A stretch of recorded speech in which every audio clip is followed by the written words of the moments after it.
Welcome to all. आज के session में हम डील करने वाले हैं न्यूट्रिशन सब्जेक्ट। ये न्यूट्रिशन जो है आज बेसिकली आज की क्लास में हम डील कर रहे हैं कि एक्चुअल में न्यूट्रिशन सब्जेक्ट की हमें अलग से क्यों ज़रूरत पड़ी, या फिर कब जो है न्यूट्रिशन में एडवांसमेंट आया, कब इसके ऊपर स्टडी स्टार्ट हुई। तो बेसिकली न्यूट्रिशन जो है ये इम्पोर्टेंट सब्जेक्ट है कि जो कुछ भी हम कंज्यूम कर रहे हैं वो क्यों कंज्यूम कर रहे हैं, वो आगे हमारी बॉडी को कैसे इफ़ेक्ट कर रहा है, कौन कौन से ऑर्गन्स में इन न्यूट्रिशियस सब्सटेंसेस का क्या क्या रोल है, या कौन से फूड को हम क्या बोलते हैं या उनको किस बेसिस पे हम कैटेगराइज करते हैं, इन सब के बारे में जो है हम डील करेंगे। फर्स्टली पहले के समय में जब 18वीं शताब्दी में इसके बारे में ज़्यादा स्टडी नहीं हुई थी। फिर धीमे धीमे जैसे जैसे एडवांसमेंट आता गया मेडिकल में, तो देखा गया कि कई सारी बीमारियां ऐसी है, जैसे कि फॉर एग्जांपल मरासमस हो गया, तो उसमें डायरेक्टली न्यूट्रिशन का रोल है। तो इसके लिए जो है फर्दर स्टडीज़ हुई, धीरे धीरे स्टडीज़ हुई कि क्यों ना इस सब्जेक्ट को जो है एक अलग सब्जेक्ट के तौर पे पढ़ा जाए, अलग सब्जेक्ट के रूप में इसके ऊपर स्टडी हो, और न्यूट्रिशन के क्या क्या इफ़ेक्ट है हेल्थ के ऊपर, एक जो कुछ भी हम कंज्यूम कर रहे हैं ये कैसे हमारी हेल्थ को इफ़ेक्ट कर रहा है, इसके ऊपर स्टडी स्टार्ट हुई। सन 1717 में, सन 1770 में जो है इसके ऊपर जो है एक वैज्ञानिक हुए थे, उन्होंने स्टडी की 1717 में, और इनके स्टडी का टॉपिक था मेटाबॉलिज्म। इन्होंने जो है बताया कि एक्चुअल में मेटाबॉलिज्म कैसे होता है। इन्होंने एक स्टडी की थी, किसके ऊपर स्टडी की थी? मेटाबॉलिज्म के ऊपर। इस स्टडी के लिए जो है इनको बाद में बहुत जाना गया कि हाँ, इन्होंने जो है एक अच्छे प्रोसेस के बारे में बताया है। तो मेटाबॉलिज्म की स्टडी की वजह से एक वैज्ञानिक थे एंटोनी लोइजर, इनको जो है फर्दर आगे चल के जो है जनक बोला गया कि ये न्यूट्रिशन के फादर है। It is the Antoine Lavoisier. ये एक वैज्ञानिक थे। यहाँ से क्वेश्चन बनता है कि who is the father of nutrition. तो न्यूट्रिशन पहले तो कोई इतना इसके ऊपर कोई ध्यान नहीं देता था। फिर धीमे धीमे क्या हुआ कि इसके ऊपर एडवांस स्टडी होनी शुरू हो गई। मेजरली इन्होंने जो है 1770 में जो है एक स्टडी की थी मेटाबॉलिज्म के ऊपर। इस बेसिस में metabolism is the part of nutrition, कि हम कुछ खा रहे हैं उसको हम कैसे यूटिलाइज कर रहे हैं, इसकी स्टडी के बेसिस पे जो है आगे चल के जो है एंटोनी लेवोइजर को जो है बोला गया कि ये जो है हमारे न्यूट्रिशन के जनक है।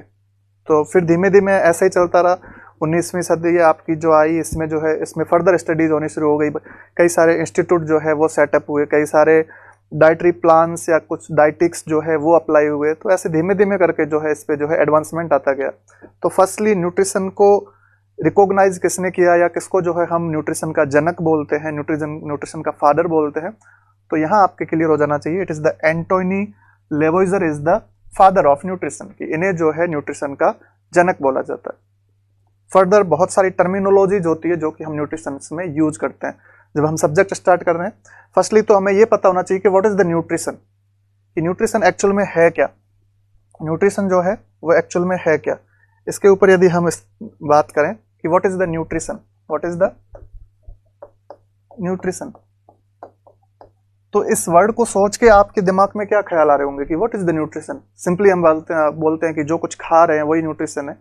तो न्यूट्रिशन एक ब्रॉड सब्जेक्ट है कि आप कुछ भी खा रहे हैं, जो कुछ भी आप खा रहे हैं वो आपकी हेल्थ को कैसे इफेक्ट कर रहा है। A science, a branch of science that deal with the food and its relationship to health.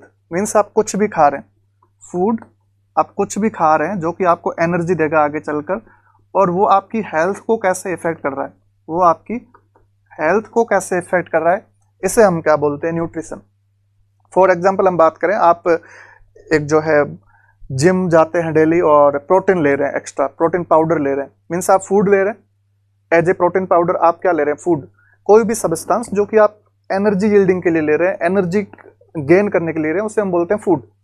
Simply food है, वो आपकी हेल्थ को कैसे इफेक्ट कर रहा है। मीन्स आपने जो है प्रोटीन पाउडर लिया तो वो क्या कर रहा है? आपके अंदर टिश्यूज बना रहा है, आपके अंदर मसल्स बना रहा है। फॉर एग्जाम्पल आप कोई गंदी चीज़ खा रहे हैं, या जो नॉन हाइजेनिक है, या फिर ऐसी कोई भी सब्सटेंसेज है वो ले रहे हैं, और वो आपकी हेल्थ को कैसे इफेक्ट कर रहा है। फॉर एग्जाम्पल एल्कोहल, तो एल्कोहल आप ले रहे हैं, वो आपके हेल्थ को कैसे इफेक्ट कर रहा है।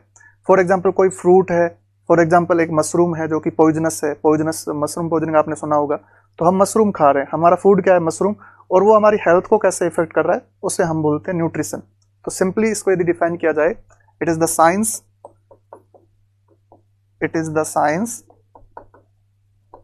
that deal with that deal with that deal with deal with the relationship of health and food.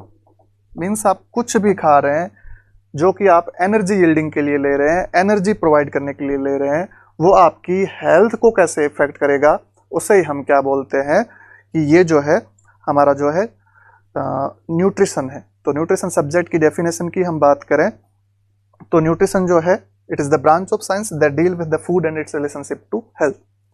Further हम बात करें कि इसके जनक कौन थे, तो Antoine Lavoisier is the father of nutrition.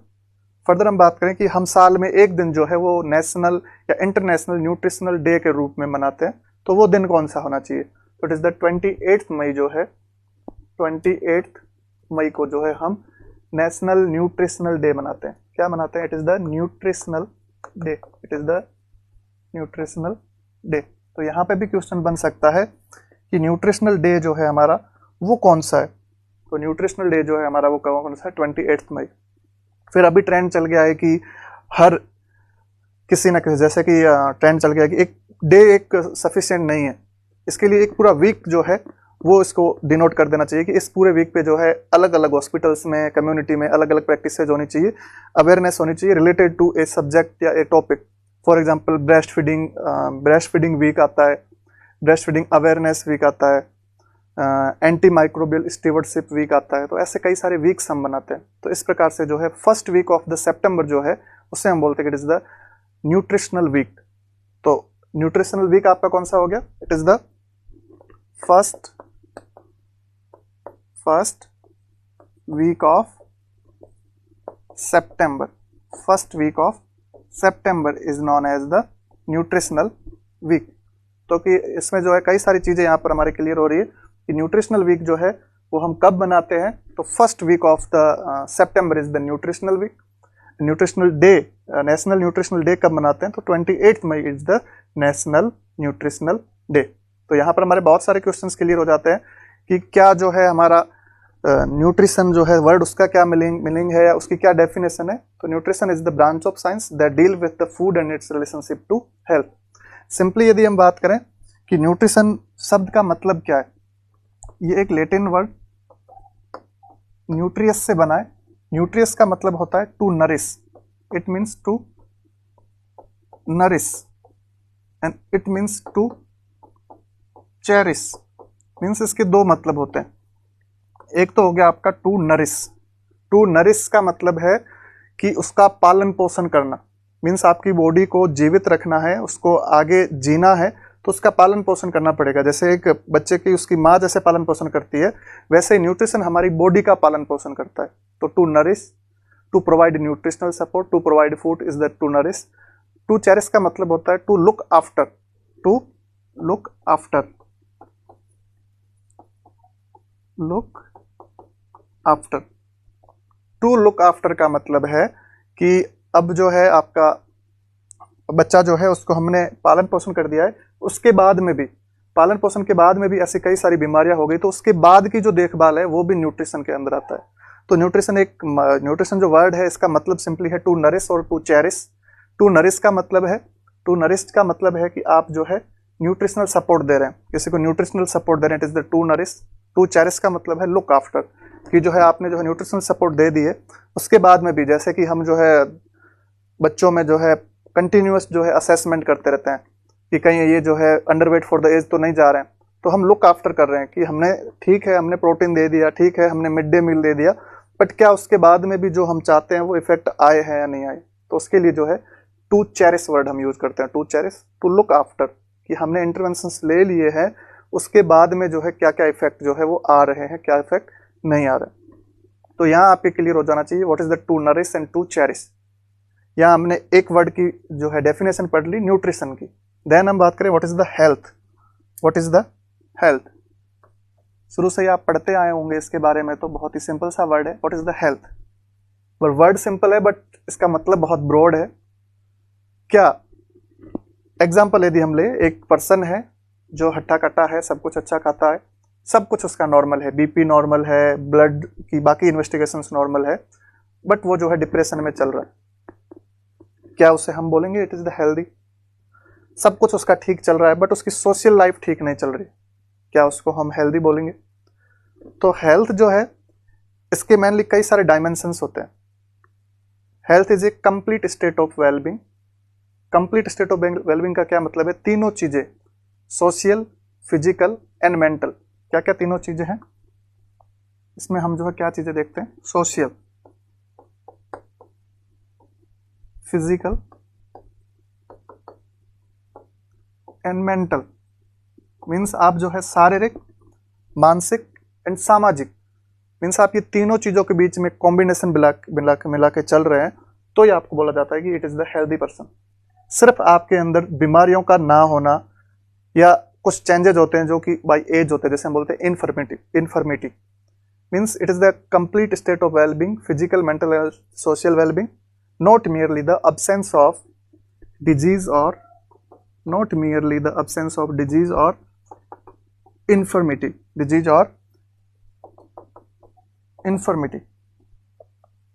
ठीक है, तो सिंपल सी डेफिनेशन है कि हेल्थी पर्सन वही है जो फिजिकली हेल्दी है, जो सोशली हेल्दी है, जो मेंटली हेल्दी है। सिंपल, किसी के अंदर डायबिटीज नहीं है तो उसको हम ये नहीं बोल सकते कि आप हेल्दी है। चलो उसके अंदर कोई बीमारी नहीं है, फिजिकल की कोई बीमारी नहीं है, बट उसके अंदर हो सकता है सोशली विड्रोवल हो पर्सन, हो सकता है उसके अंदर मेंटल की कोई प्रॉब्लम हो, तो ऐसी कोई भी प्रॉब्लम है तो उसे हम बोलते हैं it is the unhealthy person. तो simple, it is a complete state of wellbeing, it is the physical, mental and social wellbeing, not merely. सिर्फ यही नहीं है कि आपके अंदर जो है कोई बीमारी नहीं है या आपके अंदर जो है बुढ़ापे के कोई चेंजेस, इन्फर्मिटी मीन्स एजिंग के साथ साथ जो चेंजेस आते हैं, मीन्स आपकी हड्डियां कमजोर हो रही है, आपकी ग्लैंड्स प्रॉपर्ली वर्क नहीं कर रही है, infirmity means age related changes जो है, आपके अंदर बुढ़ापा आ गया है, तो ये सिर्फ इसी को हम ये नहीं बोल सकते कि it is the unhealthy. Unhealthy का मतलब है कि इनमें से तीनों में से कोई एक चीज जो है वो डिस्टर्ब्ड है। तभी सिंपली आप समझे हेल्दी कौन पर्सन हुआ? जो फिजिकली हेल्दी है, जो सोशली हेल्दी है, जो मेंटली हेल्दी है। सिर्फ किसी के अंदर बीमारी को हम ये नहीं बोल सकते कि ये जो है अनहेल्दी है। एक बीमारी होना ही सब कुछ नहीं है, इनके अंदर तीनों का जो चीजें हैं वो यदि डिस्टर्ब्ड है तो हम बोलते हैं कि तीनों चीजें इक्वल है या अच्छी है तो हम बोलते हैं हेल्दी है, अच्छी नहीं है तो हम बोलते हैं अनहेल्दी है। और इसी हेल्थ पर हमारा फूड, सेकंड टर्म आती है कि it's relationship between health and food, और उसे को हम बोलते हैं न्यूट्रिशन। तो सेकंड हम टर्मिनोलॉजी पे जाएं, व्हाट इज द फूड, कि फूड जो है वो क्या है? फूड जो है वो क्या है? सिंपली हम बात करते हैं कि हमने खाना खाया, कुछ भी हमने खाया, इट इज द फूड। इसका सिंपल सा मतलब है कि आप कुछ भी खा रहे हैं टू प्रोवाइड एनर्जी। हम एनर्जी के लिए कुछ भी खा रहे हैं, उसे हम फूड की कैटेगरी में रखें। Any substances which provide energy to us, any substance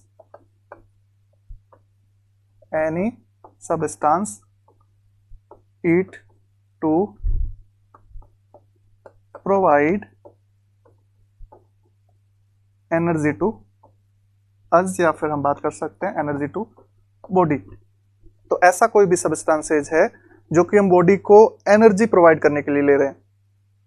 कुछ ऐसे होते हैं जो नॉन एनर्जिक होते हैं, वो फूड की कैटेगरी में हम नहीं रखते।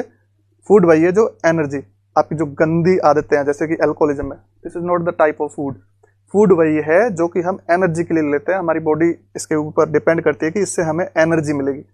फर्दर इसके अंदर क्लासेज आगे आप सोच रहे होंगे कि सिर्फ एनर्जी तो नहीं मिलती, और भी बहुत सारे काम होते हैं। हाँ बिल्कुल होते हैं, बट यदि खाने की बात करेंगे तो खाना वही है जो कि हमें एनर्जी प्रोवाइड कर रहा है, या ऐसे सब्सटेंसेस जो हमारी बॉडी को एनर्जी प्रोवाइड करने के लिए हम ले रहे हैं, उन्हें हम बोलते हैं फूड। खा भी रहे हैं या पी भी रहे हैं, कुछ भी कर रहे हैं, बट हमारा मेन मकसद क्या है? To provide energy, these are the food. तो इसे हम बोलते हैं फूड। सिंपली फूड का मतलब है कि कुछ भी आप खा रहे हैं और हमारा मकसद है कि हमें एनर्जी मिले, वो सब है फूड। एक ये होता है कि कई सारे एरियाज में होते हैं कि फॉर एग्जांपल जैन्स जो होते हैं, समाज वाले होते हैं, वो कुछ चीज़ें खाते नहीं हैं। हिंदूज जो होते हैं वो नॉनवेज को मानते हैं कि इनको नहीं खाना चाहिए। तो ऐसे कई सारी अवधारणाएं होती है जो कि सामाजिक स्तर पर होती है, उसे हम बोलते हैं food taboos. These are the food taboos. Food taboos का क्या मतलब है? सोशली एक्सेप्टेड विचार जो है, या सोशली एक्सेप्टेड कुछ आइडियाज जो है वो डोमिनेंट हो जाते हैं कि आपको जो है ये नहीं खाना है। सोसाइटी आपकी डिसाइड करती है कि ये चीज़ें जो है हम प्रोहिबिटेड मानते हैं, यदि आप ऐसा करते हैं तो आपको जो है वो उसको लोअर मान लिया जाता है, या ऐसी कई सारी चीज़ें होती है, तो उसे हम बोलते हैं फूड टेबूज। तो फूड टेबूज क्या है? These are the socially accepted ideas या आइडियोलॉजीज, कि ये चीज़ें जो है, फॉर एग्जाम्पल हिंदू जो है वो ये मानते हैं कि आप यदि वेजिटेरियन है तो आप अच्छा है, नॉन वेजिटेरियन है तो आप जो है गलत आदमी। तो ये क्या हो गया? ये फूड टैबूज हो गया। जैन ये मानते हैं कि लहसन प्याज नहीं खाने चाहिए, तो ये क्या हो गया? ये फूड टैबूज हो गया। तो इसकी वजह से जो है, जो लहसन प्याज से हमें जो मिल रहा था वो नहीं मिल पाएगा, तो ये फूड टैबूज है। सामाजिक अवधारणाएं जो है, जो भोजन से संबंधित है, उन्हें हम बोलते हैं फूड टैबूज। एक होता है पिक्का, ये भी आपने नाम सुना होगा। महिलाएं जो है या पुरुष भी कई सारे ऐसे होते हैं, आपने देखा होगा स्कूल लाइफ में आपके कई सारे दोस्त जो वो चौक खा लेते थे, कई सारे दोस्त जो वो मिट्टी खा लेते हैं, मुल्तानी मिट्टी जो है वो खा लेते हैं, तो इन्हें हम बोलते हैं पिक्काज। मीन्स आप जो है नॉन एनर्जेटिक फूड जो है वो यदि ले रहे हैं, जिसका हमारी बॉडी से कोई लेना देना नहीं है, वो कभी भी हमें एनर्जी नहीं देंगे, और ऐसे फूड्स जो है, फूड आइटम जो है वो यदि आप ले रहे हैं, तो उसे हम बोलते हैं pica. It is the pica. Then हम बात करें कि यदि हम जो है फूड प्रॉपरली नहीं ले रहे हैं, ये तीन टर्म आपको क्लियर हो जानी चाहिए। What is the food? Any substances we eat to provide energy to our body, it is the food. Then ideologies related to food on the basis of society, it is the food tables.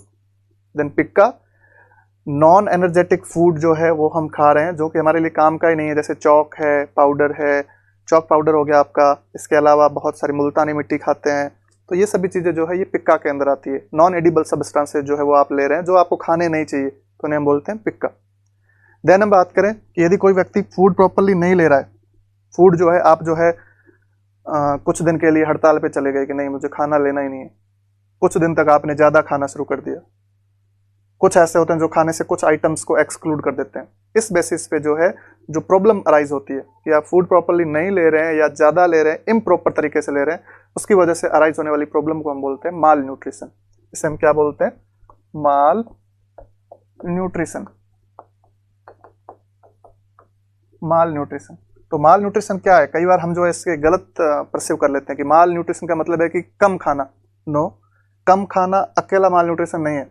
आप कम ले रहे हैं, यदि कम ले रहे हैं तो भी माल न्यूट्रिशन है, आप ज़्यादा ले रहे हैं तो भी माल न्यूट्रिशन है। तो इसमें जो है अलग अलग कैटेगरीज आती है। एक आता है आपका under nutrition, one is the under nutrition. Simple word से पता चल रहा है कि आप जो है कुछ कम ले रहे हैं। एक आता है आपका over nutrition, one is the over nutrition. और थर्ड, यदि आप कोई एक आधी चीज नहीं ले रहे हैं, it is the specific deficiency. Specific deficiency.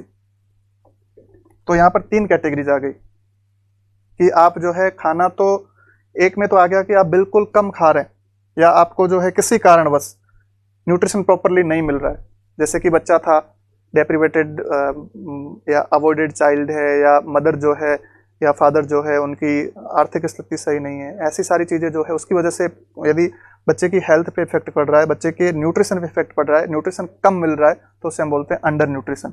और इसके एग्जाम्पल सिंपली होते हैं आपके प्रोटीन एनर्जी माल न्यूट्रिशन, या फिर इसी को हम बोलते हैं प्रोटीन कैलोरी माल न्यूट्रिशन। जैसे हम क्या बोलते हैं? प्रोटीन एनर्जी माल न्यूट्रिशन, या फिर हम इसे बोलते हैं प्रोटीन कैलोरी माल न्यूट्रिशन। सिंपल वर्ड से पता चल रहा है कि आप जो है कुछ चीज़ें कम ले रहे हैं, ठीक है। ओवर न्यूट्रिशन का मतलब है कि आप चीज़ें जो है वो ज़्यादा ले रहे हैं। फॉर एग्जांपल आप जो है बहुत ज़्यादा खा रहे हैं, तो उसकी वजह से मोटापा होगा, तो इट लीड्स टू ओबेसिटी। आप ज़्यादा खा रहे हैं तो आपके कोलेस्ट्रॉल लेवल बढ़ सकता है, it is the hyper cholesterolaemia. तो ऐसी कई सारी प्रॉब्लम्स जो है वो आपको आ सकती है। एंड स्पेसिफिक डेफिशिएंसी की बात करें तो कोई एक स्पेसिफिक चीज़ नहीं ले रहे हैं। फॉर एग्जांपल आप जो प्रोटीन को बिल्कुल डाइट में नहीं ले रहे हैं, बाकी सभी आइटम ले रहे हैं, बट प्रोटीन को यदि नहीं ले रहे हैं तो it is the specific deficiency. And यदि आप डाइट में प्रोटीन नहीं ले रहे हैं तो फॉर एग्जांपल उससे हम बोलते हैं क्वासी और कोर। इससे हम क्या बोलते हैं? क्वासी और कोर। तो it is the deficiency of protein. Means आप डाइट में जो है प्रोटीन कम ले रहे हैं, तो उसकी वजह से होने वाली डिजीज को हम क्या बोलते हैं? क्वासी और कोर। सिंपल सी टर्म है माल न्यूट्रिशन। माल न्यूट्रिशन का मतलब है inappropriate intake of the nutritional substances और फूड। यदि आप कम ले रहे हैं फूड आइटम को, न्यूट्रिशनल आइटम को कम ले रहे हैं, it is the under nutrition. यदि आप ज़्यादा ले रहे हैं, it is the over nutrition. यदि आप किसी एक को नहीं ले रहे हैं तो it is the specific deficiency. तो ये तीनों वर्ड जो है ये आपके क्लियर हो जाने चाहिए। बढ़ते हैं हम हमारे नेक्स्ट की ओर कि इसके बाद जो है ये तो हो गया माल न्यूट्रिशन। अब एक वर्ड आता है आपका BMI, बॉडी मास इंडेक्स। बहुत इंपॉर्टेंट टॉपिक है। What is the BMI? Body mass index. ठीक है, BMI जो है इसे हम शॉर्ट में BMI बोलते हैं, या फिर इसी को हम बोलते हैं Quetelet index. It is the Quetelet index, because ये एक वैज्ञानिक हुए थे क्विटलेट, इन्होंने इसकी सर्च की, इनकी जो खोज की थी, इसकी वजह से हम इसे जो है क्विटलेट इंडेक्स भी बोलते हैं। ये BMI क्यों डेवलप किया गया था कि कोई पर्सन है, उसके वेट और हाइट को देख के हम एक प्रपोर्शन निकालते हैं, हम एक फॉर्मूला अप्लाई करके ये चीज़ पता करते हैं कि क्या इस पर्सन के अंदर फैट ज़्यादा है या क्या इस पर्सन के अंदर फैट कम है। ओनली ये जो है BMI है आपको इतना ही बता सकता है कि हाइट के अकॉर्डिंग फैट कम है या ज़्यादा है। बाकी ये नहीं बता सकता कि यहाँ ज़्यादा है यहाँ कम है, ऐसी कोई भी जानकारी ये नहीं देता। तो BMI जो है ये मेजरली ज्ञात करने के लिए 2-3 तरीके हैं। पहले यदि हम बात करें बच्चों के लिए, तो बच्चों के लिए हम एक फॉर्मूला यूज़ करते हैं BMI का कि height in weight in kg। Firstly हम बात करते हैं weight in kilogram upon height in centimetre square into 10,000। ये फॉर्मूला हम बच्चों के लिए यूज करते हैं। बच्चों के लिए जो हम फॉर्मूला यूज करते हैं एक अच्छे से हम लिख लेते हैं। फॉर्मूला क्या है? सिंपल, अच्छी राइटिंग में, weight in kilogram upon height in centimetre square, the next into 10,000। तो ये हो गया बच्चों के लिए फॉर्मूला। तो फॉर्मूला पहले आपको कंफर्म होना चाहिए, weight in kg upon height in centimetre square into 10,000। इससे जो रीडिंग आएगी वो आएगी परसेंटाइल में। इससे जो डाटा जाएगा वो किस में आएगा? आपका परसेंटाइल में। यहाँ परसेंटेज नहीं है, कंफ्यूज नहीं होना है।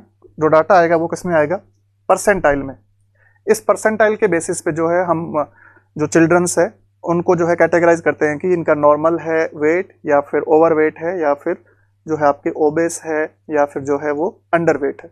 तो ये जो डाटाज आएंगे हमारे पास वो कुछ इस प्रकार से आएंगे। If it is less than 5 percentile, if it is less than 5 percentile, if it is between 5 to 85 percentile, if it is between 85 to 95 percentile, और if it is more than 95 percentile. तो हमारे पास डाटा क्या क्या आ गए? ऐसा हो सकता है कि उस बच्चे का जो BMI है वो लेस देन 5 परसेंटाइल आए, ऐसा हो सकता है कि वो 5 to 85 परसेंटाइल आए, ऐसा हो सकता है 85 to 95 या मोर देन 95। इस बेसिस पे जो है हम अलग अलग कैटेगरी में कैटेगराइज करते हैं कि बच्चा जो है वो किस कैटेगरी में फॉल कर रहा है। यहाँ पर यदि हम बात करें, यदि परसेंटाइल जो है वो 5 से कम है, मीन्स एक 5 to 85 परसेंटाइल है, इसे हम मानते हैं कि ये न्यूबॉर्न कैसा है आपका, ये चिल्ड्रन आपका कैसा है? Normal weight. कैसा है? Normal weight. इसका जो वेट है ये है नॉर्मल वेट। अब सिंपल सा हमें पता चल रहा है कि 5 to 85 है तो ये है नॉर्मल वेट। लेस देन 5 है, 5 से कम है, तो उसको हम क्या बोलेंगे? ये कम वजन का है, तो it is the under weight. It is the under weight. Simply 5 to 85 is the normal wait, less than 5 percentile is the under weight. Under weight का मतलब है उसकी फैट जो है वो कम है, नॉर्मल से भी कम है। 85 to 95 है तो इसे हम बोलते हैं ओवर वेट। इसे हम क्या बोलते हैं कि वेट थोड़ा सा ज़्यादा है, it is the over weight. और यदि मोर देन 95 है तो इसे हम बोलते हैं कि बच्चा जो है वो कैसा है? अब ओबेस है। इसके अंदर क्या आ चुका है? मोटापा आ चुका है। ठीक है, तो ये BMI निकालने का तरीका है बच्चों का।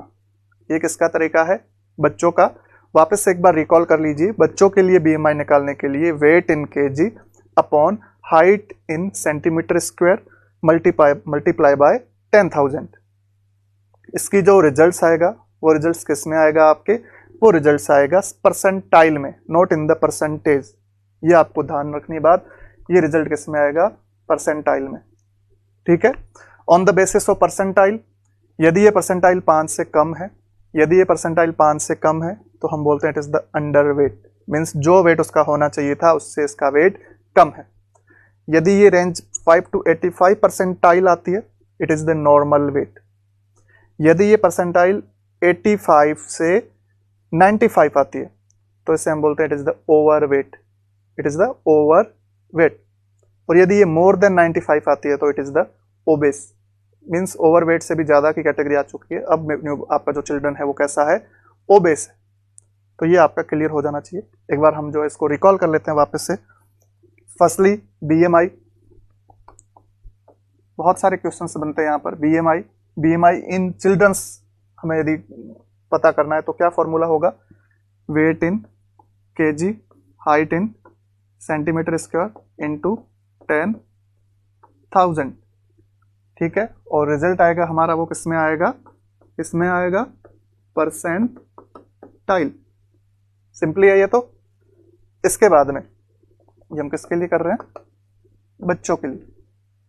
क्या क्या रीडिंग्स आ सकती है, less than 5 percentile, 5 to 85 percentile, 85 to 95 percentile, और 95 से भी ज़्यादा। Always remember it is A percentile. ठीक है, बहुत ही सिंपल सा। देन हम बात करें कि यदि 5 परसेंटाइल से कम है तो उसे हम क्या बोलेंगे, normal, it is the normal. Normal से कम है तो it is the under weight, simple सी टर्म है। नॉर्मल से ज्यादा है तो it is the over weight, और ओवर वेट से भी ज्यादा है तो इट इज द ओबेस। ठीक है, तो ये चीजें आपको ध्यान में रखनी है। अभी तक मोस्टली हम जो है अडल्ट्स का ही हमें याद रहता है कि it's the weight in KG, height in metre square, then जो डाटा आएगा। तो अडल्ट्स के अलावा बच्चों का बीएमआई निकालने का तरीका अलग है, वो परसेंटाइल में आता है और उनकी कैटेगरीज भी अलग है। तो it is all about the BMI in children. Then second हम बात करें BMI in adult. BMI in adult, BMI जो है यदि हमें अडल्ट में निकालनी है, बहुत ही पॉपुलर है ये तो। आपको भी जैसे मैंने लिखा है उससे पहले रिकॉल हो गया होगा कि what is the BMI formula for the adults. तो इसका मतलब होता है it is the weight in KG. क्या मतलब होता है, weight in KG, kilogram, upon height in metre square. ध्यान में रखना है, वहां सेंटीमीटर स्क्वायर था, यहाँ पे क्या है, मीटर स्क्वायर। एंड इसमें किसी भी प्रकार का मल्टीप्लाई जो है वो नहीं करना होता है, गुणा हमें किसी से भी नहीं करनी होती। सॉरी,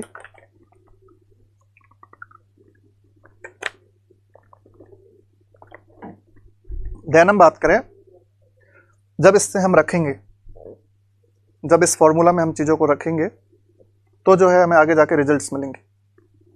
कई बार हम ये कंफ्यूज होते हैं कि हम हाइट जो है मेजरली सॉरी हाइट जो हमें जो है सेंटीमीटर में दे रखी होती है।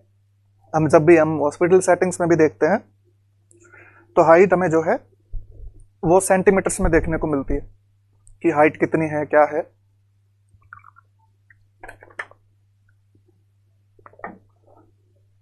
तो सेंटीमीटर से मीटर में कन्वर्ट करने के लिए सिंपल सा आपको याद में रखना है, यदि किसी की हाइट जो है वो है 150 सेंटीमीटर, यदि किसी की हाइट है 150 सेंटीमीटर, तो मीटर में क्या हो जाएगा, वो जस्ट आपको यहाँ पे पॉइंट अप्लाई करना है 1.5, और इसको हमें क्या करना है, स्क्वायर।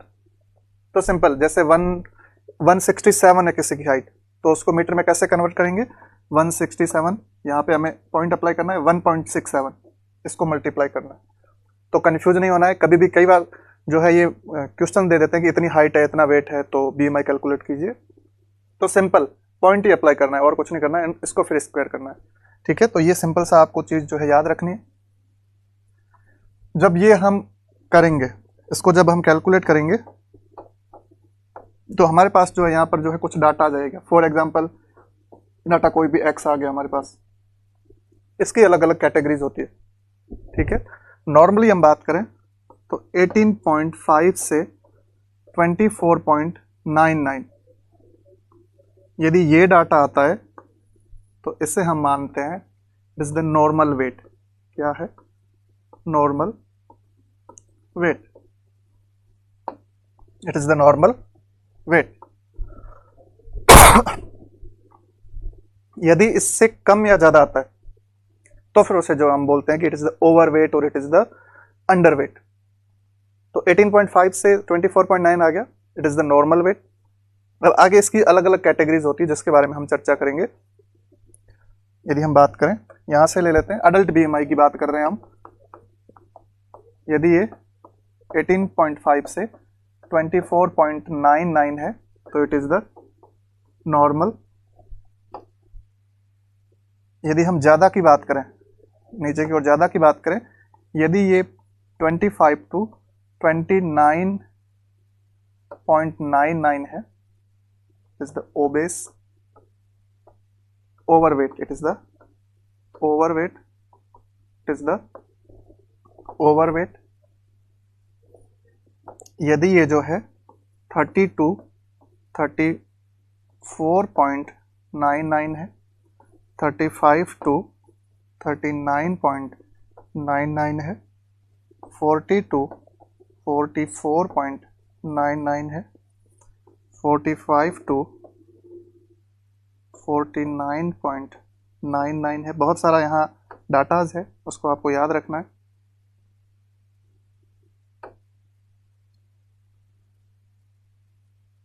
इसके अलावा यदि हम बात करें, इट इज द 49 पॉइंट, सही से लिखते हैं, 49.99 है, 50 से 60 के बीच में है या मोर देन 60 है। तो ये सारी इतनी सारी कैटेगरी जो है वो हमें यहाँ देखने को मिल सकती है। 42 44.99 है।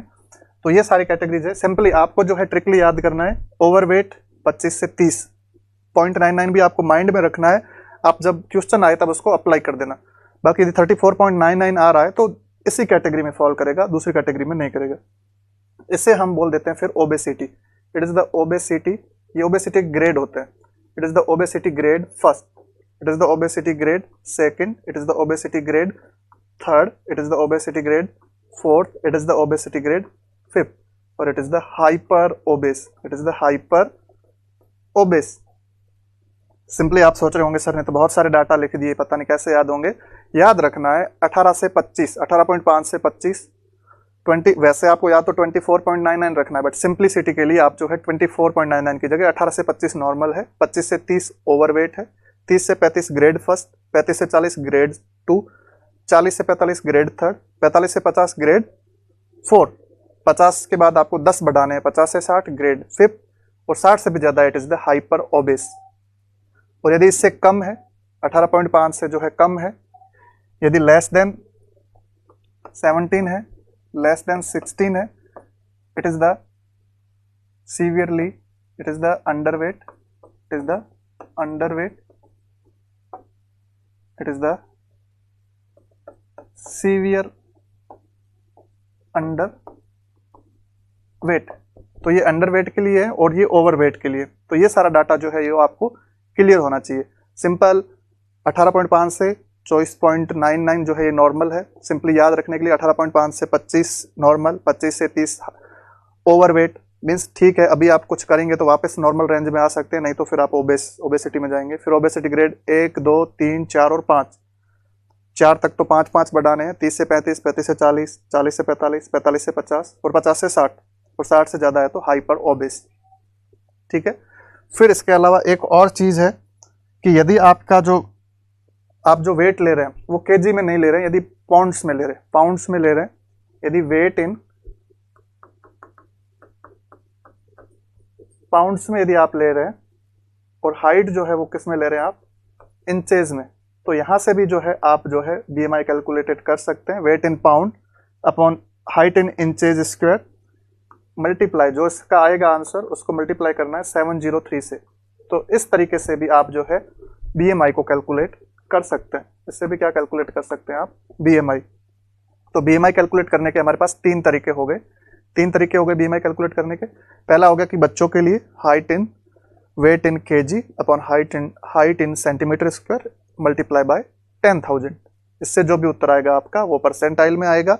ये परसेंटाइल जो है 5 से कम है तो वो अंडर वेट है, 5 से 85 के बीच में है तो it is the normal wait है, 85 से 95 के बीच में है it is the over weight.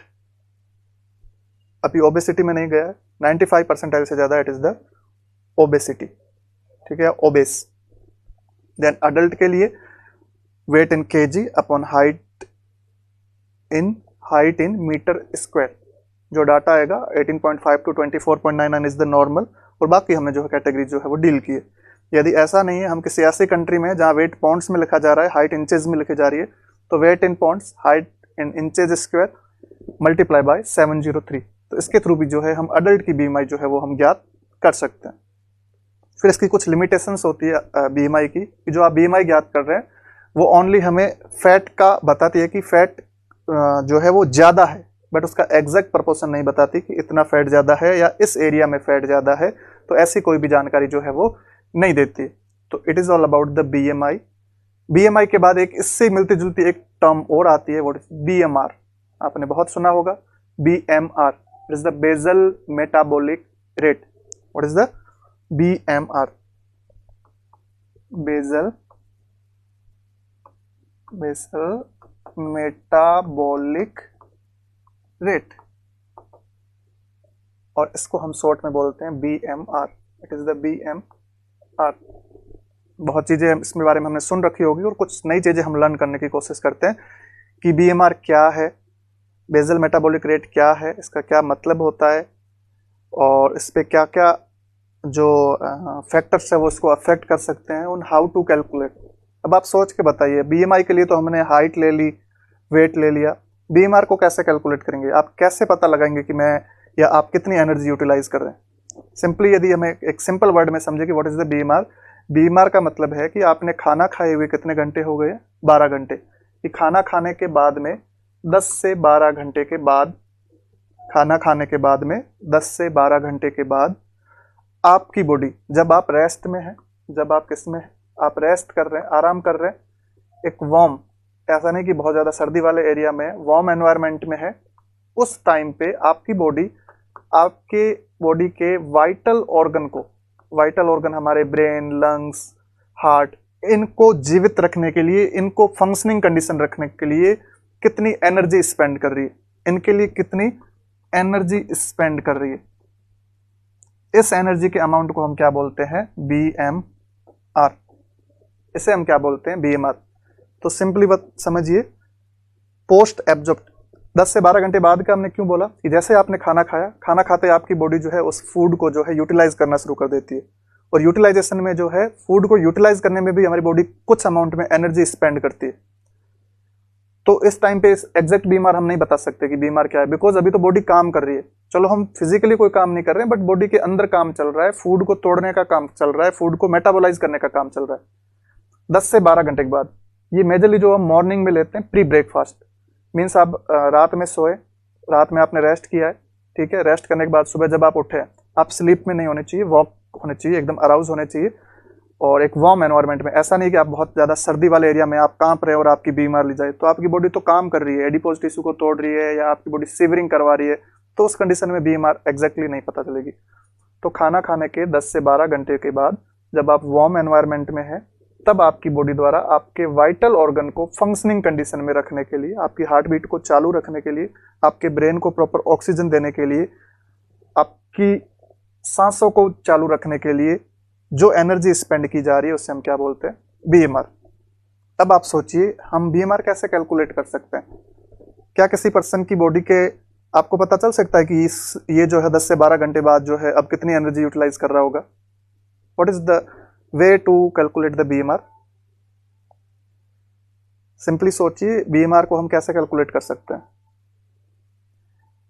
BMR को कैलकुलेट करने के लिए एक एपेरेटस आता है, एक मशीन आती है जिससे हम बोलते हैं इस मशीन के बारे में हम जाने, जैसे हम बोलते हैं बेंडिक्ट रथ एपरेटस। हो सकता है हमने पहली बार नाम सुना हुआ ऐसा। It is the Benedict Roth apparatus. इसमें क्या होता है, बेंडिक्ट रथ एपरेटस जो हमारा, इसके अंदर मेजरली क्या होता है, इसमें जो है सिलेंडर्स लगे रहते हैं। एक जैसे हम इनहेल कर रहे हैं, एक एक्सेल कर रहे हैं, मीन्स हमारी जो गैसेज एक्सचेंज हो रही है उनको जो है मेजर किया जाता है। इसमें जो है मेजरली 2 सिलेंडर्स लगे रहते हैं। एक जो है वो ऑक्सीजन हमें देता है, एक जो है वो CO2, जैसे हम एक्सपायर्ड कर रहे हैं, एयर को बाहर निकाल रहे हैं तो CO2 को जो है अपने अंदर लेता जाता है। तो 2 सिलेंडर लगे रहते हैं। ये टेस्ट जो है बेंडिक्ट रथ एपरेटस जो है, ये हम 6 to 8 मिनट के लिए अप्लाई करते हैं। 6 to 8 मिनट के लिए हम अप्लाई करते हैं। कंफ्यूज हो रहे होंगे कि ये क्या होता है, कैसे होता है। सिंपली आप मानिए, आप मुझे पता करना है कि आप कितनी ऑक्सीजन कंज्यूम कर रहे हैं। हम इसमें एनर्जी को जो है ऑक्सीजन कंजप्शन के बेसिस पे जो है मेजर करते हैं कि एक्चुअल में ऑक्सीजन यदि ज्यादा कंज्यूम कर रहा है तो एनर्जी भी ज्यादा कंज्यूम कर रहा है, ऑक्सीजन कम कंज्यूम कर रहा है तो एनर्जी भी कम कंज्यूम कर रहा है। तो 6 to 8 मिनट के लिए जो है हमने बेंडिक्ट रथ एपरेटस के साथ जो है पर्सन को जो है फिक्स कर दिया। मीन्स हम जितनी भी ऑक्सीजन ले रहे हैं एनवायरमेंट से नहीं ले रहे, हम उस सिलेंडर से ले रहे हैं, और जितनी भी एक्सपायर्ड कर रहे हैं एयर वो भी हम एक सिलेंडर में कर रहे हैं। ठीक है, तो इस बेसिस पे जो है बेंडिक्ट रथ एपरेटस जो है वो आपका काम करता है। तो एक बार वापस से इसको रिकॉल कर लीजिए कि what is the Benedict Roth apparatus, और ये जो है आपका कैसे कैलकुलेट करते हैं। ठीक है, देन हम बात करें, हम जो ऐसे 6 से 8 मिनट तक अप्लाई करते हैं, फिर देखते हैं कि एक्चुअल में ऑक्सीजन जो है वो कितना उस सिलेंडर के अंदर से हमने यूज किया है। 1 लीटर ऑक्सीजन के लिए हम अमाउंट रखते हैं 4.8 किलो कैलोरी। समझ में आ रहा है? यदि आपने 6 से 8 मिनट के अंदर 1 लीटर ऑक्सीजन जो है वो यदि आपने यूज किया है, तो इसका मतलब है आपका बीएमआर कितना है, 4.8 किलो कैलोरी। इस प्रकार से जो हम 6 मिनट का निकालते हैं, फिर उसके अकॉर्डिंग आवर्स का और उसके अकॉर्डिंग डेज का हम कैलकुलेट करते हैं। सिंपल बेंडिक्ट रथ एपरेटस क्या है? It is the instrument use to measure the BMR. BMR को ज्ञात करने के लिए हम जो है 2 सिलेंडर्स यूज करते हैं। एक सिलेंडर से हम ऑक्सीजन इनहेल करते हैं। अब रिमेनिंग ऑक्सीजन, आपने 10 लीटर का सिलेंडर लिया था, अब रिमेनिंग बचा है 8, तो 8 इंटू 4.8 जो है ये आपका आ जाएगा बीएमआर। 1 लीटर जो ऑक्सीजन है, 1 लीटर ऑक्सीजन के अमाउंट को इक्वली टू 4.8 किलो कैलोरी हम जो है कैलकुलेट करते हैं। ये फिक्स होता है कि 1 लीटर आपने लिया है तो it is equal to 4.8 kilo calorie. तो Benedict Roth apparatus used to measure the BMR by the help of oxygen used by a person. 1 liter of oxygen is equal to 4.8 kilocalorie of energy. ठीक है, इसके अलावा Benedict test जब आप कर रहे हैं तब आपको कुछ चीजें ध्यान में रखनी होती है। पहली तो ये कि पर्सन जो है वो पोस्ट एब्जॉर्प्टिव स्टेट में हो, कि अभी उसके अंदर मेटाबॉलिज्म चल नहीं रहा हो। ऐसा नहीं हो कि आपने कुछ खाना खाया है और उसके 10-15 मिनट बाद आप कर रहे हैं। नो, ऐसा नहीं करना है।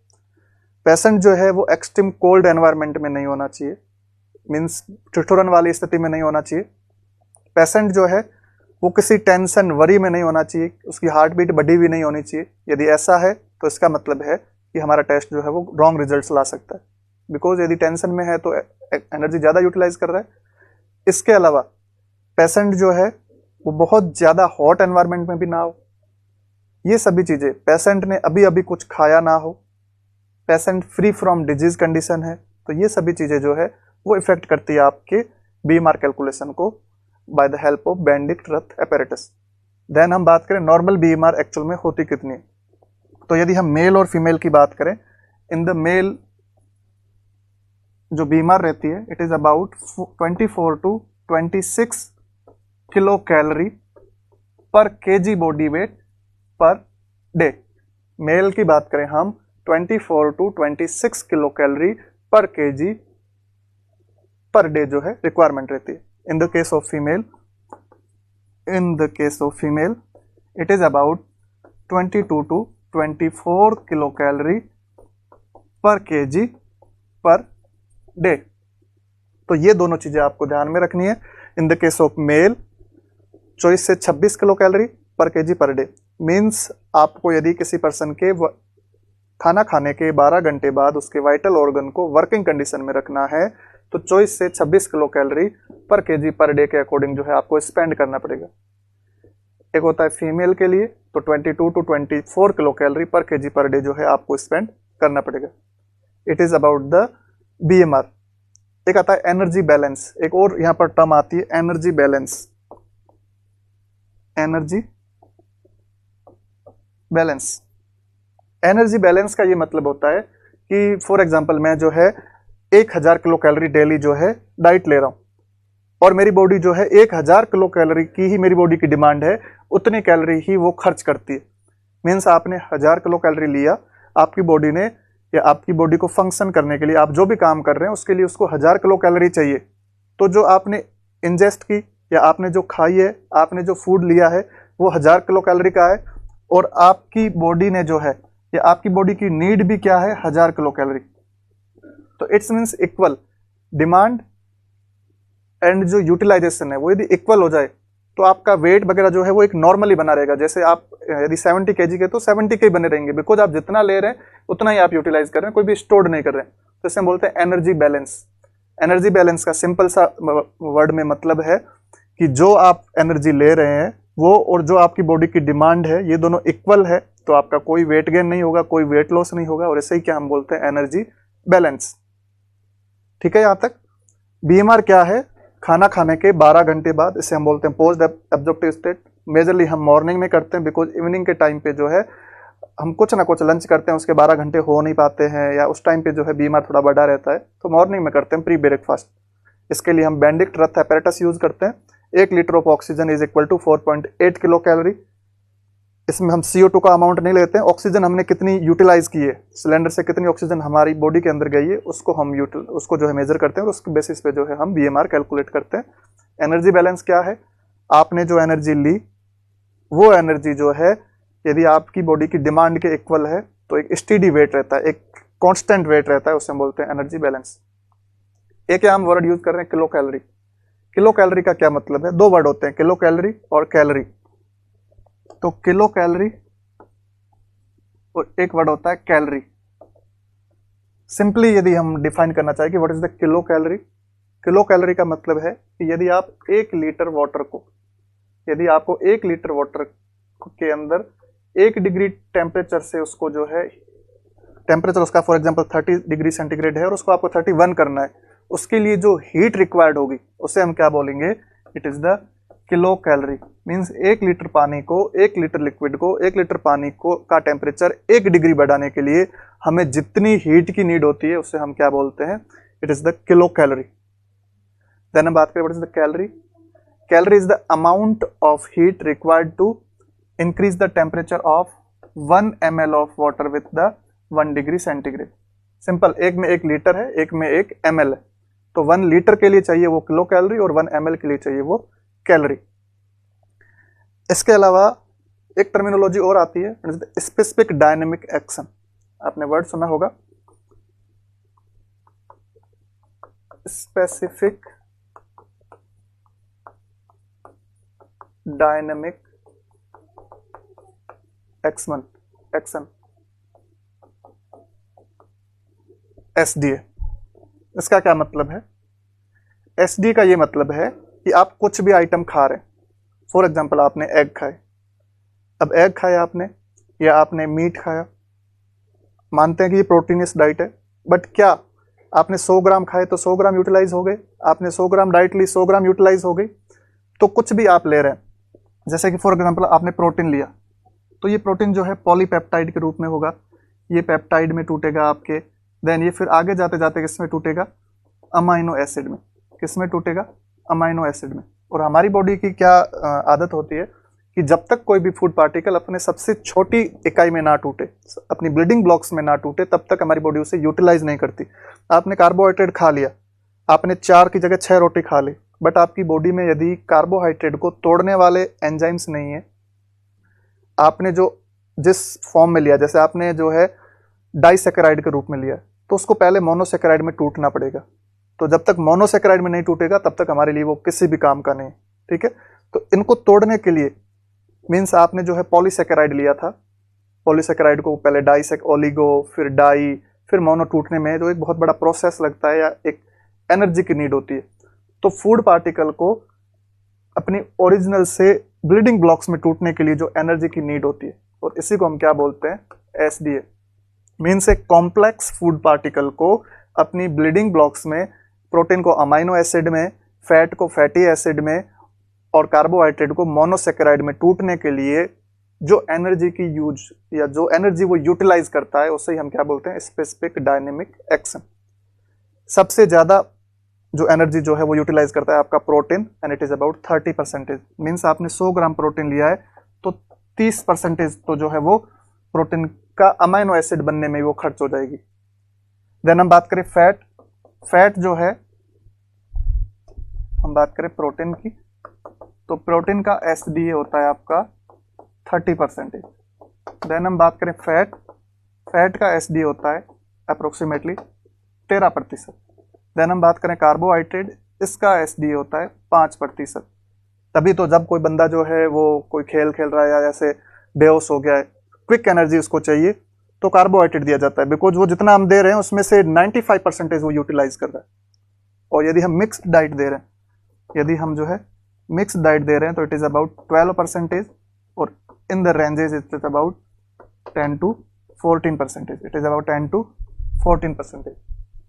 तो ये आपका SDA, it is the specific dynamic action. इसका मतलब है एक कॉम्प्लेक्स फूड पार्टिकल को अपनी बेसिक यूनिट में टूटने के लिए कुछ स्टेप से गुजरना पड़ता है, बॉडी से कुछ हेल्प लेनी पड़ती है, बॉडी से कुछ एनर्जी लेनी पड़ती है, और उस एनर्जी के अमाउंट को हम क्या बोलते हैं, एसडीए। प्रोटीन का एसडीए सबसे ज्यादा होता है, क्वेश्चंस बन सकता है, highest SDA protein, lowest carbohydrate and mix diet 12% या फिर 10 से 14%। तो ये एसडीए होता है, इसके बारे में आपको पता होना चाहिए। हम यदि रिवाइज करें कि हमने आज क्या क्या पढ़ा है, फर्स्टली हमने बात की है कि who is the father of nutrition. Antoine Lavoisier is the father of nutrition. उन्हें 1770 में जो मेटाबॉलिज्म के ऊपर उन्होंने जो खोज की थी, उस बेसिस पे उनको फादर ऑफ न्यूट्रिशन बोला गया। Then what is the meaning of word nutrition. Nutritious, ये जो है लैटिन वर्ड न्यूट्रिशियस से मिलकर बना है। It means to nourish and to cherish, ठीक है। Then what is the definition of nutrition? It is the branch of science that deal with the food and its relationship to health. Means हम क्या खा रहे हैं और वो हमारी हेल्थ के ऊपर क्या इफेक्ट डालेगा, इसे हम बोलते हैं आपका nutrition. Then what is the food? Any substances we eat to provide the energy. इसे हम फूड बोलेंगे। What is the health? It is the complete state of well-being, physical, social and mental well-being, not merely the absence of disease or any infirmity. किसी disease या बुढ़ापे का आना, ये कोई, इसी को सिर्फ हम बीमारी नहीं बोल सकते हैं। इसी को, यदि आपके अंदर डिजीज नहीं है, बुढ़ापा नहीं आ रहा है, तो आप स्वस्थ नहीं बोल सकते हैं। आप मेंटली, सोशली और फिजिकली हेल्दी होंगे तभी आपको बोला जाएगा कि it's a complete health. Then हमने बात की कुछ टर्मिनोलॉजी और what is the food taboos. Food taboos का मतलब है कुछ सामाजिक अवधारणाएं बना लेना खाने के प्रति। पिक्का का मतलब है जो हमारे काम के नहीं आइटम है उनको खाना, ठीक है। देन हम बात करें what is the BMI and BMR. BMI it is the body mass index. इसकी अलग अलग कैटेगरीज है जो कि हमने डील की है कि बच्चों के अंदर जो है इसको ज्ञात करने का तरीका है weight in KG upon height in centimetre square into 10,000। Percentile में आंसर आएगा। 5 परसेंटाइल से कम है तो अंडर वेट है, 5 से 85 के बीच में है तो it is the normal weight, 85 से 95 के बीच में it is the over weight, और मोर देन 95 परसेंटाइल है इट इज द ओबेस। फिर अडल्ट के लिए बात की हमने height in weight in kilogram upon height in metre square, जो हमारी रीडिंग्स आएगी उसके रिगार्डिंग बहुत सारी कैटेगरीज है। 5 कैटेगरीज है ओबेसिटी की, और हाइपर ओबेस है लास्ट कैटेगरी, ठीक है। फिर इसके अलावा एक चीज़ और हमने ऐड की है कि यदि पॉन्ड्स में आपका वेट हो और हाइट इंचेज में हो तो pounds weight in pounds upon height in inches square into 703, 703 से गुणा करेंगे तो भी उत्तर आ सकता है हमारा। तो इस प्रकार से हमने देखा। इसके अलावा what is the BMR. BMR is the body basal metabolic rate. BMR का मतलब है कि आप जो है रेस्ट कर रहे हैं, वार्म स्टेट में है, खाना खाए हुए आपको 10 से 12 घंटे हो चुके हैं, कोई भी आप फिजिकल एक्टिविटी नहीं कर रहे हैं, आप जगे हुए हैं, उस कंडीशन में आपकी बॉडी जो है आपके वाइटल ऑर्गन को फंक्शनिंग कंडीशन में रखने के लिए जितनी एनर्जी स्पेंड कर रही है उसे हम बोलते हैं बीएमआर। बीएमआर जो है उसको मेजर करने के लिए बेंडिक रक्त एपरेटस हम यूज करते हैं। उसमें हम एक पर्सन के द्वारा कितनी ऑक्सीजन कंज्यूम की रही है हमेशा 6 से 8 मिनट तक ही करते हैं, ऐसे नहीं कि पूरा दिन का हम चेक कर रहे हैं। मेजरली एग्जैक्टली पूछे तो 6 मिनट और रेंज में पूछे तो 6 to 8 मिनट हम इसे असेस करते हैं। इसके इतने टाइम में जो ऑक्सीजन ली जाती है उस ऑक्सीजन के अमाउंट को हम बोलते हैं कि it is the BMR. For normal male it is about 24 to 26 kilo calorie per KG per day and the normal female it is about 22 to 24 kilo calorie per KG per kilo body weight per KG per day. ये बीमार के बारे में था। एक आता है energy balance, जितना आप खा रहे हैं उतनी आपकी बॉडी की डिमांड है, तो आपका ना तो वेट बढ़ेगा ना घटेगा, उसे हम बोलते हैं एनर्जी बैलेंस। तो ये चीज़ें जो है, और एक और वर्ड यूज हम करते हैं dietetics. What is the dietetics?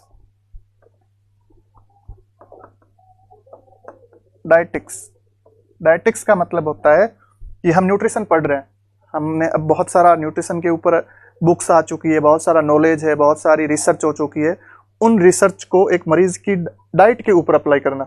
Means एक डायबिटिक का पेशेंट है, फॉर एग्जांपल डायबिटीज मेलाइटस का पेशेंट है, और हमें बोला गया है कि इसे जो है जो कार्बोहाइड्रेट दिया जा रहा है वो सिंपलेस्ट फॉर्म में नहीं दे, मीन्स मोनोसेकेराइड के रूप में इसको कार्बोहाइड्रेट ना दे।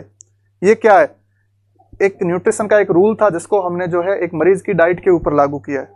या फॉर एग्जांपल जिसका कोलेस्ट्रॉल ज़्यादा है उसको बोला गया है कि आप ऑयली सब्सटेंसेज ना लें। तो ये क्या है? ये रूल्स या प्रिंसिपल्स ऑफ न्यूट्रिशन है। तो न्यूट्रिशन के प्रिंसिपल्स को न्यूट्रिशन के प्रिंसिपल्स कुछ बने हुए हैं, उसको एक कोई सिक पर्सन है उसकी डाइट पे अप्लाई करना, या फिर किसी वेल पर्सन जो कि कोई बीमार नहीं है। फॉर एग्जांपल आप बीमार नहीं है बट थोड़ा सा आपका वेट अब जो है बढ़ रहा है, तो आपकी डाइट को भी जो है वो सुधारा जा सकता है। तो इनको अप्लाई करना क्या कहलाता है? डाइटिक्स। और इसके लिए जो है अच्छे हॉस्पिटल्स है, वहाँ डाइटिशियंस जो है वो होते हैं, और वो लोग जो है आपको सजेस्ट करते हैं कि आपको यदि ये डिजीज कंडीशन है तो आपको ये डाइट जो है इस परफॉर्मेंस में लेनी होगी। तो ये डाइटिक्स होता है। It is the practical application of principle of nutrition on A persons diet, either he is sick either he is well. यदि वो वेल भी है तो भी आप अप्लाई कर सकते हैं, और वो सिक है तो भी वो जो है आप अप्लाई कर सकते हैं। तो it is all about the common terminologies related to nutrition, कि न्यूट्रिशन में कौन कौन सी टर्मिनोलॉजीज आती है और उनका क्या क्या जो है हमारी बॉडी के अंदर जो है वो इफेक्ट रहता है। एक टर्मिनोलॉजी और हम यूज करते हैं, RDA is the recommended daily allowance. It is the recommended daily allowance. Recommended daily allowance का क्या मतलब है? हमने कई सारी बुक्स में पढ़ा होगा कि आप ये बच्चे हैं तो इनको 2 ग्राम प्रोटीन लेना है, इसको फॉर एग्जांपल किसी को 1.5 ग्राम प्रोटीन लेना है, प्रेगनेंसी में इतनी ज़्यादा एनर्जी लेनी है। ये क्या है? ये RDA है। RDA जो है मेजरली ICMR द्वारा दी जाता है, Indian Council of Medical research जो है ये डाटा जारी करता है। इसमें भी RDA हम जो है हम ऐसे ही डिसाइड नहीं करते, हम जो है मिनिमम जो है 100 लोगों पे स्टडी करते हैं। ऐसे 100 लोग जो कि एक सेम काम करते हैं, जैसे कि फॉर एग्जांपल आप जो है जनरल सर्जरी वार्ड के पर्सन है, तो आप 100 नर्सिंग ऑफिसर है तो 100 नर्सिंग ऑफिसर के ऊपर स्टडी की जाती है, बिकॉज आप सब लोग एक जैसा ही काम कर रहे हैं। इसमें से कुछ ऐसे लोग होंगे जो जिम करेंगे तो उनको एक्सक्लूड कर दिया। मीन्स एक सिंपल जो आपका जो दैनिक जीवचर्या है उसको आप फॉलो कर रहे हैं, वैसे 100 लोगों के ऊपर स्टडी करते हैं और एक कॉमन नंबर पर आकर हम रुकते हैं कि ये सभी 100 लोग जो है इनमें यदि फॉर एग्जांपल 2000 किलो कैलोरी दी जाए तो इनके लिए सफिशियंट है, इनके फंक्शंस के लिए 2000 किलो कैलोरी जो है वो सफिशियंट है। ये भी 100 में से 97.5% लोगों के ऊपर अप्लाई होना चाहिए। 1-2 लोग कम ज़्यादा एनर्जी भी ले सकते हैं, बिकॉज बहुत सारे वेरिएशंस होते हैं, उनके ऊपर डिपेंड करता है। तो यदि 100 में से 97.5% लोगों की एनर्जी नीड को जो डाटा फुलफिल कर रहा है उससे हम बोलते हैं RDA। तो 2000 यदि ये ले रहे हैं तो हम बोल देंगे RDA of nursing officer of gastro surgery ward is the 2000 kilo calorie. 100 लोगों पे स्टडी होती है हमेशा, 50 पे नहीं करनी है, 80 पे नहीं करनी है, 100 लोग होने चाहिए, और उसमें से 97.5% लोग जो है वो इस क्राइटेरिया को फुलफिल करे, तभी स्टडी हम मानते हैं कि it is the study of the RDA। और RDA जारी कौन करता है? It is the Indian Council of Medical Research. तो it is all about the terminology of related to the nutrition subject. अगली क्लास में जो है हम कुछ अगला टॉपिक डील करेंगे। Thank you.